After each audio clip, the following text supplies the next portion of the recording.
Hi, I'm Robert Gibson. I'm Ricky Morton. We're the Rock and Roll Express. And you're watching WGS-TV.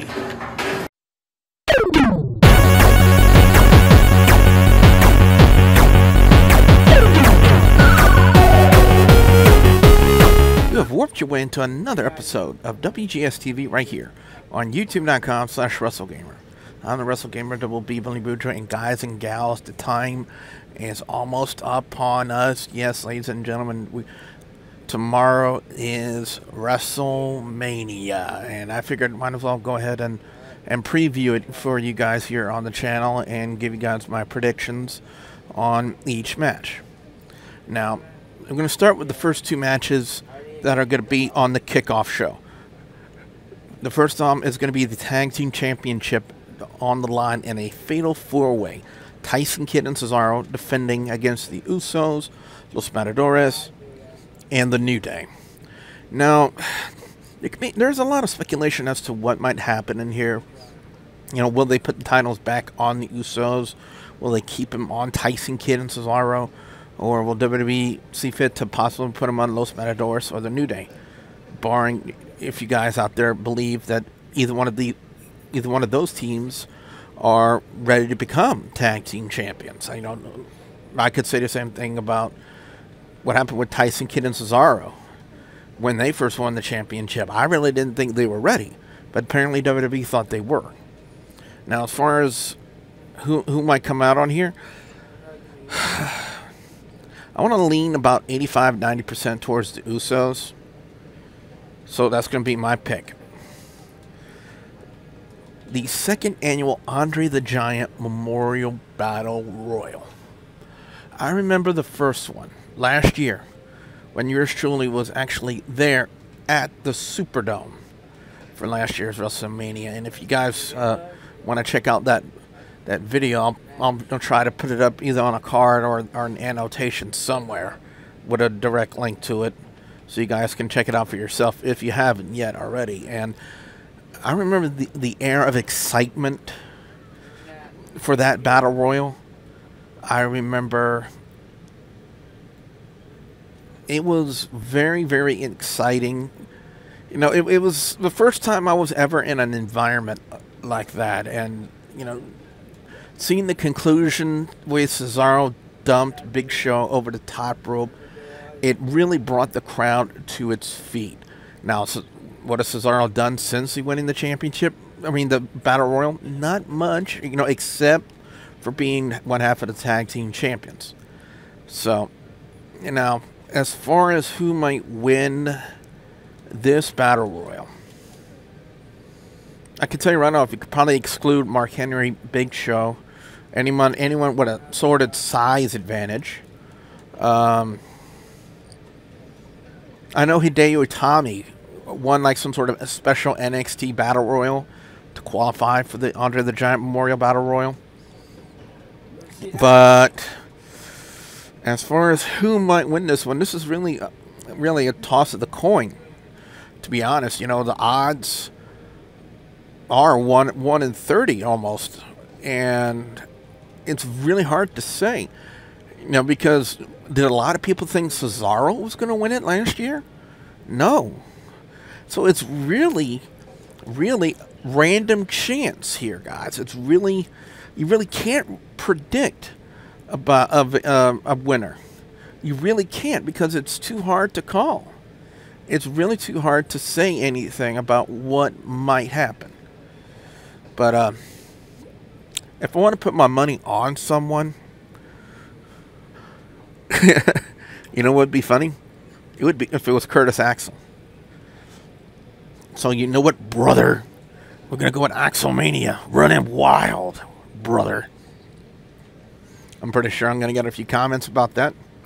Now, on to the pay-per-view card itself. Randy Orton and Seth Rollins. We really know the build between these two. Seth Rollins curb stomped Randy Orton twice, once on the steel steps and the other on the announce table. Orton had to miss several months. Didn't come back until at Fastlane, and challenged Rollins to a match for WrestleMania. Rollins accepted. Now, I did join Rick and the other guys for the HWR prediction, and I kind of put my money on Seth Rollins with help from J&J Security, and and you know what, I'm going to stick with that because I really see them playing a part somewhat in this match, albeit a little part or a small part. One way or another, they're going to have some sort of role in the matchup in itself. So that's why I'm still going to go with Seth Rollins. The Bella Twins taking on AJ Lee and Paige. Kind of a unique story between these two Divas tag teams. I'm glad they're giving them a chance to actually work a match instead of just standing around, just being eye candy for the fans. And I gotta say, this is probably by far one of the most interesting Diva angles WWE has done in quite some time, because it's really got folks interested, and they've worked some really good matches between these two teams. So it'll be very interesting to see what they do at WrestleMania. As far as who's going to go over in this match, I'm going to go AJ Lee and Paige. Just to do it. United States Championship on the line. Rusev defending against John Cena. And now we do know the reason why Lana hasn't been there ever since that whole ordeal that happened is the fact that Lana's being used in a movie. So of course Lana can't be there now. There have been a lot of rumors, a lot of speculation as to whether or not Lana would be there for WrestleMania. And if she is there, I want to say that she'll play a deciding factor in Rusev losing the United States Championship. Because apparently, I guess maybe Lana, I don't know really why they would play it like that, but apparently Rusev had issues with Lana about the whole thing. Jump onto the green button, Cody or Jody. I apologize. You see, guys, as I play a video game at the exact same time that I'm helping that I'm doing this, is the thing is, when Lana agreed to the match, she did it against Rusev's wishes, and apparently they had some issues with it. So it would kind of make sense that maybe Lana would feel that maybe Rusev wouldn't be undefeated if it wasn't for Lana being there. It's kind of hard to gather as to what they would do in it. But I still think that possibly that could happen. Possibly that could happen. But if Lana doesn't show up, I would still like to put my money on John Cena. Just based on the fact that this is like the second year in a row where John Cena is not in the main event at WrestleMania, and yet the haters out there still aren't satisfied. So I'm just going to pick John Cena to win the United States Championship just to stick it to the haters. Anyway, the Intercontinental Championship ladder match. Bad News Barrett defending against Dean Ambrose, Dolph Ziggler, Daniel Bryan, R-Truth, Luke Harper, and Stardust, with the supposed rumor. And again, I can't substantiate anything at this time about Sheamus's involvement in the ladder match. For weeks and weeks, we've seen, I think even since the Royal Rumble, we have seen promo after promo about, and vignette after vignette, rather, about the return of Sheamus. Now, will they pull the trigger and have him return and be in the Intercontinental Championship ladder match? I wouldn't be surprised. No, I really wouldn't. Actually, it would be a really good usage of the talent and really good timing. Now, barring the Sheamus situation, this matchup in itself has the potential to steal the show for WrestleMania. This is by far one of the few matches I'm actually looking forward to for WrestleMania. And considering the talent, the caliber of talent that's going to be involved in this ladder match, it's really, really going to be something to look forward to. Now, as far as who would come out on top, I would like to, on the show with Rick and the guys on HWR, I said Daniel Bryan, and I'm going to go ahead and stick with that. Daniel Bryan to win the Intercontinental Championship. Now, as far as will Sheamus be involved, only time will tell. Only time will tell as to whether or not that's going to happen. The Undertaker taking on Bray Wyatt. First off, I want to tip my hat to Bray Wyatt for having the ability to work up an angle against the Undertaker by himself. There have been no appearances of the Undertaker at all to build up this match. It has been nothing but Bray Wyatt, and the guy is magnificent. And I will say this, though, because I've said this ever since they made the match for WrestleMania, that this should have happened at WrestleMania 30. And they should have let Bray Wyatt snap the streak. It would have, to me, I think it would have.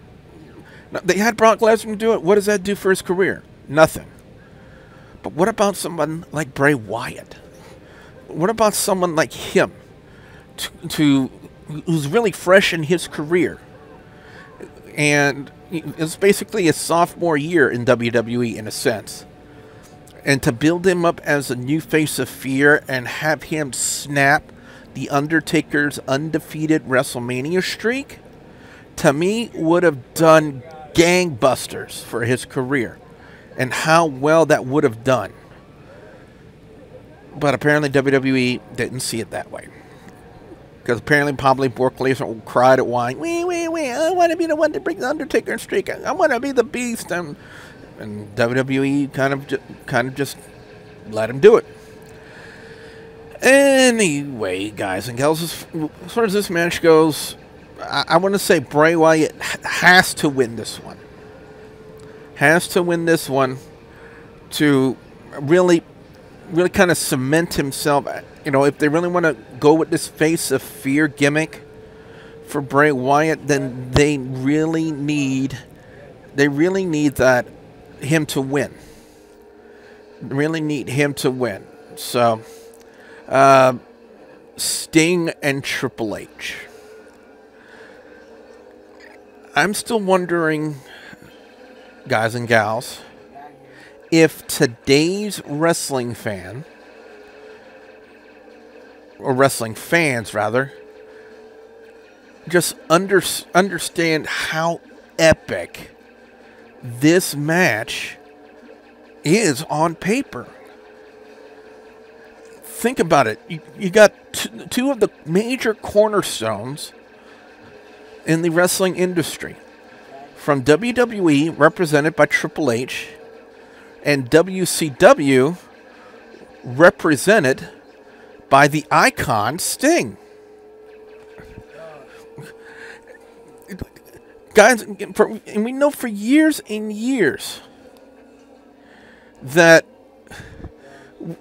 the Sting would never, said it for years, would never set foot in Vince McMahon in the WWE because he did not agree with Vince McMahon, and he did not agree with the ideology and the direction he was taking WWE at that time.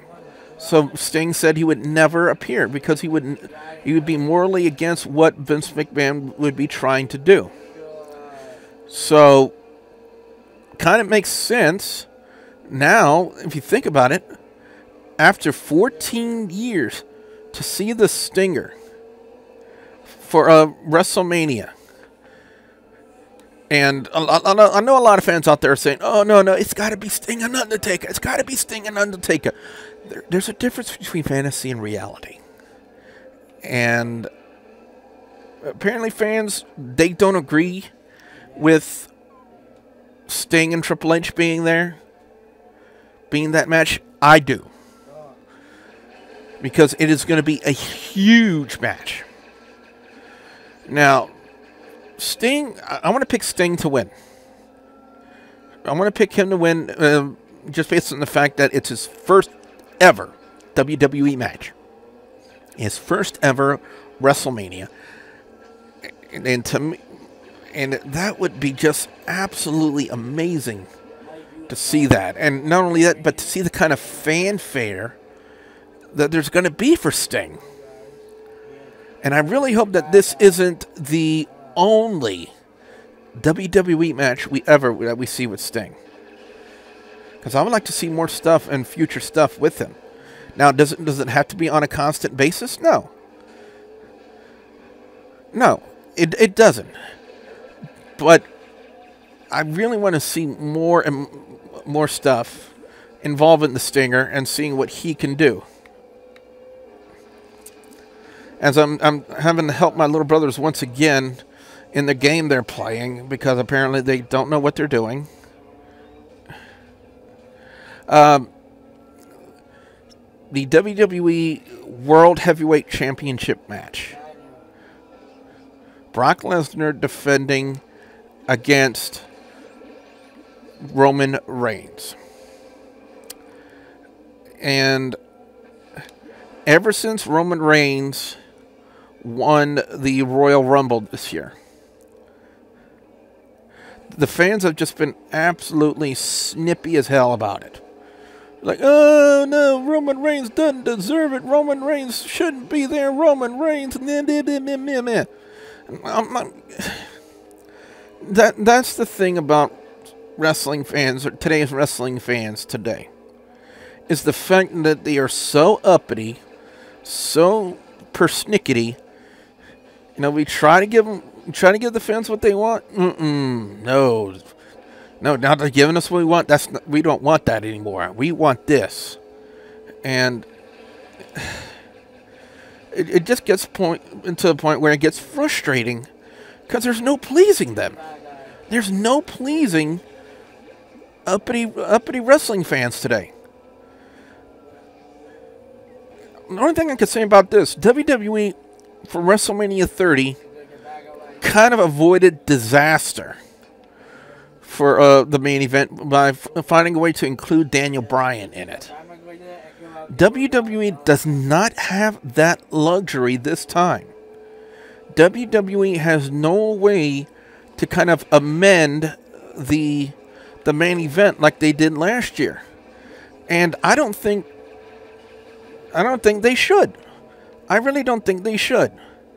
Because if they did something like that, that would tell wrestling fans today, like, oh, we don't agree with what they're doing right now with the main event, and we have the power to change it, despite not knowing anything about the wrestling business and how the wrestling business works. Oh, let's ruin every major wrestling event from now on. Let's not make it worth entertaining to watch and make them have to actually work in WWE creative. Let's just screw them all over. Now that I've gotten that off my chest, you know, before Brock Lesnar re-signed with WWE, there were a lot of speculations, a lot of rumors that they were going to put the championship on Roman Reigns. And I'm going to stick with Roman Reigns being my pick. Now, as I tell my brothers, you got to drag that card to the Lego Batman symbol, and that's what I've been trying to tell y'all. But anyway, as he gives it to me again because apparently you got to attack that. You got to attack that car. I apologize. They're playing Lego Batman 1. I apologize. The reason I want to say is I think Roman Reigns possibly could be ready, but you know. And you know what? I'm going to use the same reason that the Cena haters are using for their dislike of John Cena and the fact that they took the title off of him. Is anybody's better than Cena? Well, my opinion is anybody is better than Brock Lesnar. So if it's Roman Reigns, so be it. Now, one thing to really think about is, will there be a cash-in? I would say drag it to the puddle, Cody. Drag it to one of those big puddles of water. Yeah, drag it there. Well, that didn't do nothing. So I don't know where you got to do. But anyway, one of the things you have to think about is whether or not you will see. Bring it to the Batman symbol. Bring it to the Batman symbol. Yeah. You got to tow it. You have to tow it. I do apologize, guys and gals, but as again, I'm having to play the game my little brothers are supposed to be playing right now. One of the things you have to factor in is whether or not will WWE actually push for a Money in the Bank cash-in at WrestleMania. Would it really happen? Will they do it? Will they let Rollins cash in for WrestleMania? There's a high chance it would, but 9 times out of 10, you don't need a Money in the Bank cash in. And I could cite you guys a perfect example of that, and that is when a lot of the fans wanted, several years ago when Dolph Ziggler had the Money in the Bank briefcase, a lot of the fans wanted him to cash in at WrestleMania on Alberto Del Rio, and they did not pull the trigger because it made more sense to do it the night after WrestleMania, and that's when they did it.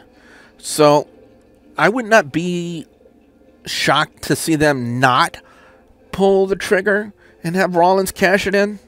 But on the same token, at the same time, possibly they could. But if they don't do it at WrestleMania, I want to say 99% chance of them doing it at the night after WrestleMania on Monday Night Raw. So that's been my picks, guys and gals, and that's been my little preview of WrestleMania. What I want to know from you guys out there, the viewers and subscribers, your thoughts on WrestleMania. What are your predictions for WrestleMania this year? I definitely want to know what you guys have to say. Be sure you put your comments in the comment section below. Don't forget to like and favorite this video. WGS-TV is on social media, facebook.com/WGS-TV, on Twitter @TheWrestleGamer, and Instagram @TheWrestleGamer. And if you haven't yet, please subscribe to youtube.com/WrestleGamer for more content like this and all of my Let's Plays, which you could check in the annotations at the end of this video, and the links to the videos will be in the description box below. So, with that being said, I'm the Wrestle Gamer, WB saying we'll see you at the next Warp Zone. Go away, go away, go away, little nightmare, fuck you. Where did that dude come from?